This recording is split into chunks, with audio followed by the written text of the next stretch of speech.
আজ রাজ্যে অমিত শাহ ভোট প্রচারে বালুরঘাটে শাহী সভা। দ্বিতীয় দফার আসন থেকেই প্রচার শুরু অমিত শাহর। আর সুকান্তের হয়ে বালুরঘাটে প্রচারে কেন্দ্রীয় স্বরাষ্ট্রমন্ত্রী অমিত শাহ। আর একবার আপনাদের জানিয়ে রাখি, আজ রাজ্যে অমিত শাহ ভোট প্রচারে বালুরঘাটে শাহী সভা রয়েছে। আর দ্বিতীয় দফার আসন থেকেই প্রচার শুরু অমিত শাহর। সুকান্ত মজুমদারের হয়ে বালুরঘাটে প্রচারে কেন্দ্রীয় স্বরাষ্ট্রমন্ত্রী অমিত শাহ। আমাদের সঙ্গে রয়েছেন আমাদের প্রতিনিধি বিশ্বজিৎ মিশ্র। বিশ্বজিৎ, একটু জানতে চাইবো, প্রচার শুরু অমিত শাহর, সুকান্ত মজুমদারের হয়ে বালুরঘাটে প্রচারে আসছেন কেন্দ্রীয় স্বরাষ্ট্রমন্ত্রী অমিত শাহ। কি প্রস্তুতি এই মুহূর্তে রয়েছে, কি জানা যাচ্ছে? সেখানকার মানুষজন, বালুরঘাটের মানুষজন কি বলছেন তারা? দেখো, ইতিমধ্যে সবার প্রস্তুতি কিন্তু প্রায় জোর কদমে চলছে। অমিত শাহ তার প্রথম বাংলা সফর এবং ভোট প্রচার, এই লোকসভা নির্বাচনে তার প্রথম ভোট প্রচার কিন্তু এই বালুরঘাট আসন দিয়ে শুরু করছেন। যেটা মনে করা হচ্ছে যে 12:50 নাগাদ তিনি সভামঞ্চে উঠবেন এবং সেখান থেকেই তিনি কি বার্তা দেন সেদিকেই তাকিয়ে রয়েছে বিজেপি কর্মসমর্থকরা। তোমাকে জানিয়ে রাখি, এই বালুরঘাট আসন কিন্তু একটি গুরুত্বপূর্ণ আসন, কারণ দ্বিতীয় দফার ভোট পর্বে কিন্তু এই বালুরঘাট আসনে ভোট রয়েছে আগামী 26শে এপ্রিল। এবং তার আগে এই শাহের সভা ঘিরে জোর উন্মাদনা রয়েছে বিজেপি কর্মী সমর্থকদের মধ্যে। তোমাকে জানিয়ে রাখি, এখানে বিজেপি রাজ্য সভাপতি, যিনি বিজেপির আসনে কিন্তু লড়াই করছেন, তেমনি এখানে রয়েছে রাজ্যের মন্ত্রী তৃণমূলের, তিনিও কিন্তু এই আসনে লড়াই করছেন। জোর হাড্ডাহাড্ডি পূর্ণ এই বালুরঘাট আসন ঘিরে কিন্তু এবার কি বার্তা দেন বিজেপি কর্মীদের মধ্যে অমিত শাহ, সেই দিকে কিন্তু তাকিয়ে রয়েছে বিজেপি কর্মী সমর্থকরা। এবং 12টা নাগাদ বাগডোগরা বিমানবন্দরে নেমেই হেলিকপ্টারে করেই কিন্তু অমিত শাহজি এই সভা মঞ্চে আসবেন এবং এখান থেকেই বার্তা দেবেন। তোমাকে জানিয়ে রাখি, ইতিমধ্যে প্রধানমন্ত্রী কিন্তু উত্তরবঙ্গ দিয়ে শুরু করেছেন তার প্রচার। ইতিমধ্যে দুটি প্রচার তার শুরু হয়েছে এবং বিজেপির second in command Amit Shah কিন্তু তার প্রথম প্রচার শুরু করছেন এই বালুরঘাট লোকসভা আসন হয়ে।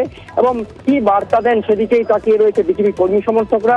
তোমাকে জানিয়ে রাখি, ইতিমধ্যে কিন্তু সবার যে প্রস্তুতি পর্ব তা প্রায় শেষ করবে এবং প্রধানমন্ত্রীর পাশাপাশি যেভাবে স্বাগত জানানো হয় সেভাবেই কিন্তু অমিত শাহকে স্বাগত জানাবে বলে আমরা জেলা বিজেপি সূত্রে জানতে পারছি। ধন্যবাদ বিশ্বজিৎ। ফের বেলাগাম দিলীপ, আবারও স্টিকের হুঁশিয়ারি বর্ধমান দুর্গাপুরের বিজেপি প্রার্থীর মুখে। আর এবার দিলীপের মুখে খেলা হবে সুর।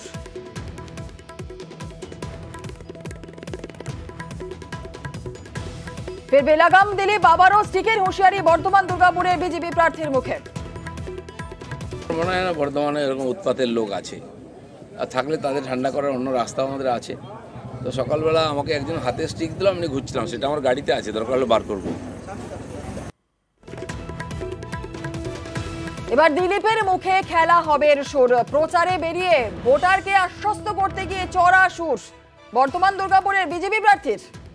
কি বলেছেন বিজেপি প্রার্থী দিলীপ ঘোষ, শোনাবো। খেলা জানে, আমার কাছে শিখেছে ওরা। ঠিক খেলবো না,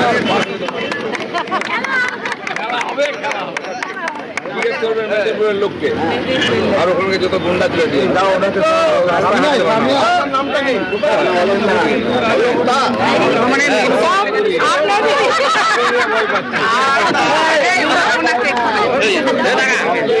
ভোট দেওয়ার বেরিয়ে বাড়ি থেকে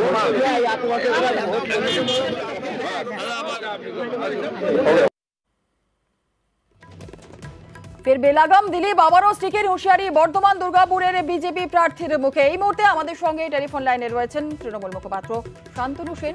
শান্তনু বাবু, ফের বেলাগাম দিলীপ ঘোষ, উৎপাত ঠান্ডা করতে অন্য রাস্তা, স্টিক গাড়িতে আছে, দরকার হলে বের করব। মর্নিং ওয়াকে গিয়ে এমনটাই মন্তব্য করেছেন দিলীপ ঘোষ। শুধু এই কথাই নয়, আরো একটি বিষয় তিনি বলেছেন।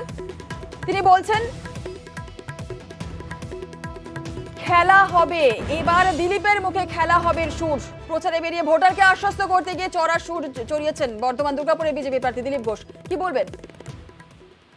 এটা তো চতুর্থ নয়, এই ধরনের কথা বলাটাই তার বৈশিষ্ট্য, তার সংস্কৃতি, তার সৃষ্টি। এর আগেও মাথা ফাটিয়ে দেবো, মুখে পা দিয়ে দেবো, পেটে পা দিয়ে দেবো, চুপুট করতে করে মাটিতে পুঁতে দেবো, গাছে উল্টো দিকে ঝুলিয়ে মারবো, এই ধরনের কথা তো তিনি বহুবার বলেছেন।